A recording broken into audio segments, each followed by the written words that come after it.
Today, NATO member Poland shoots down Russian drones for the first time since the war in Ukraine started. The future of Gaza ceasefire negotiations is in doubt after an Israeli attack on Hamas in Qatar. Robert F. Kennedy Jr. releases his plan to make America healthy again, and the rapper turned politician seen as a frontrunner to become the next prime minister in Nepal. It's Wednesday, September 10th. This is Reuters World News, bringing you everything you need to know from the front lines in 10 minutes, 7 days a week.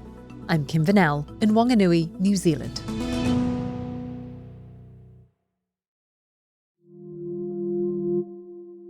Poland has shot down Russian drones in its airspace after an attack on western Ukraine.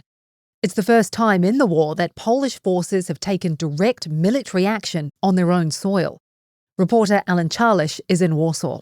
Well, several drones violated Polish airspace overnight, more than 10. And the Polish army said that they shot down some that posed a threat to civilians or to the country. It's not the first time drones have violated Polish airspace, but it's the first time that Poland has actually shot them down because they saw them as posing a threat. The Prime Minister has called an emergency government meeting. He said that he's informed the NATO Secretary General. The operational command of the armed forces labelled the incident an act of aggression. Both Russia and NATO have yet to comment. Israel has attacked Hamas in Qatar, widening its military action in the Middle East and creating diplomatic waves given Doha is a close US ally. Hamas says 5 of its members were killed, but that its Gaza ceasefire negotiation team, the apparent target of the attack, survived. Israeli Prime Minister Benjamin Netanyahu says after Hamas's October 7th attack, nowhere is off limits.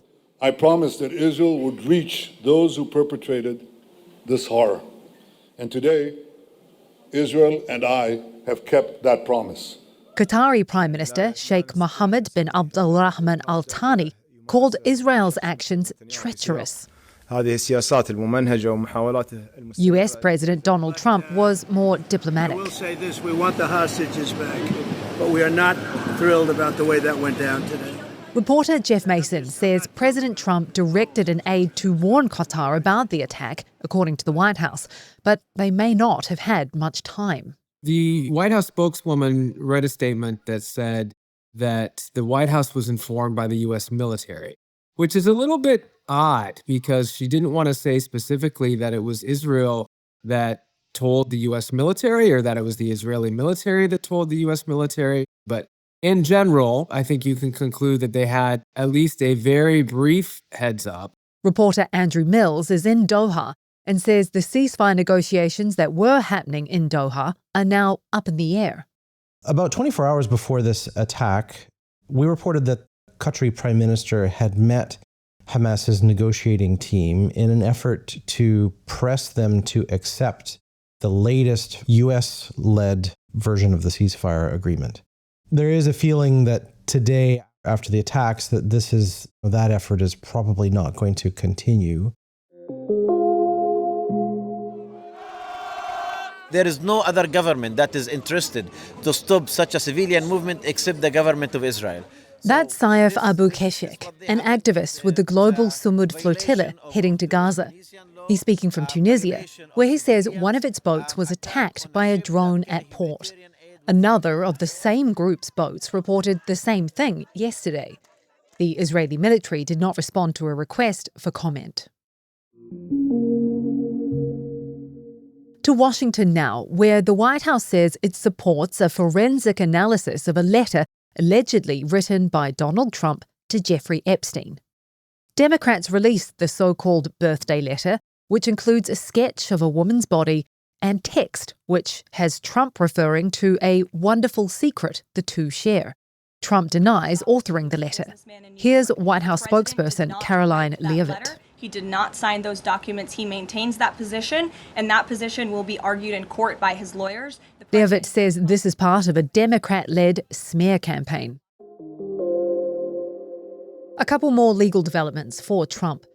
The US Supreme Court has agreed to decide on the legality of his sweeping global tariffs.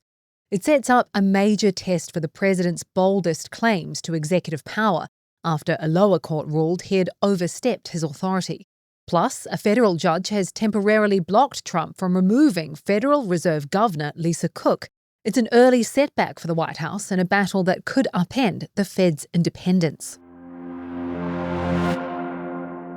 Staying with the Trump administration, which is taking aim at what it calls an epidemic of chronic illness among children. A new report from the Make America Healthy Again Commission calls for changes to school diets, including offering full-fat milk and tighter oversight of food and drug marketing. This is an existential crisis for our country. Health Secretary Robert F. Kennedy Jr., who leads the commission. Health editor Caroline Humer says the report notably stops short of recommending changes to chemicals used in agriculture.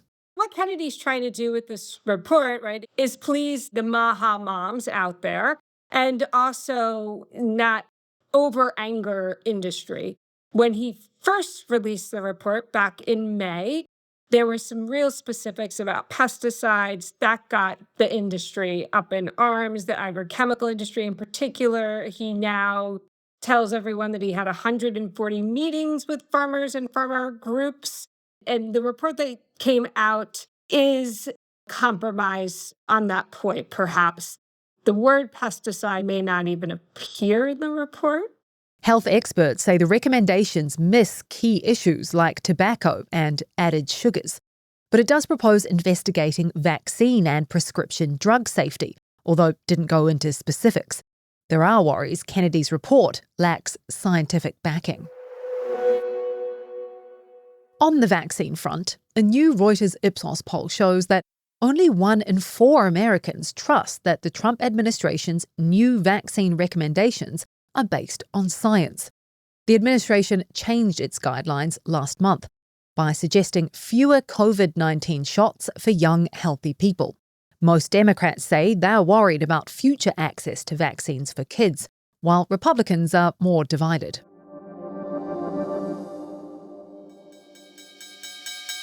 To markets where Asian stocks climbed Wednesday, tracking Wall Street's record highs as traders bet the Fed will cut rates next week. A weaker US labour market and upcoming inflation data are fueling expectations of at least a quarter-point cut. Oil stayed elevated after Israel's strike on Hamas leaders in Qatar, while gold steadied after hitting a record. And Apple stocks, off the back of an underwhelming new iPhone release, dipped. Mayhem on the streets of Paris as protesters from a new movement in France disrupted highway traffic. Dozens were arrested and security forces deployed across the country to tackle what's being called the Block Everything protests. They add to a tricky first day for France's new 39-year-old Prime Minister. Sébastien Lecornu is the 5th Prime Minister in under 2 years. Thousands of protesters storm Nepal's parliament, cheering as the building in Kathmandu goes up in flames. They're celebrating the resignation of Prime Minister KP Sharma Oli after weeks of protests over corruption and rising living costs that left 19 dead. As reporter Aftab Ahmed explains, the frontrunner to replace him is Balendra Shah, Kathmandu's mayor and a former rapper. Kathmandu has a big hip-hop scene and it has built up, and he was one of the popular faces during that time. His lyrics had a lot of appeal and he wrote about inequality, corruption, even in those days. So his rap sort of led him to the political route that he has taken today. He has a lot of appeal among young voters.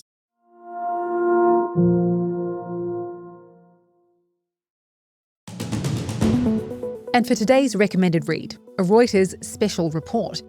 The CIA has been running covert ops in Mexico for years to try and track down the country's most wanted drug traffickers. We'll drop a link to that story in the pod description.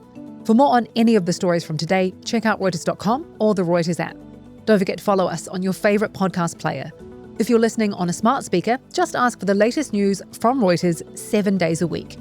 We'll be back tomorrow with our daily headline show.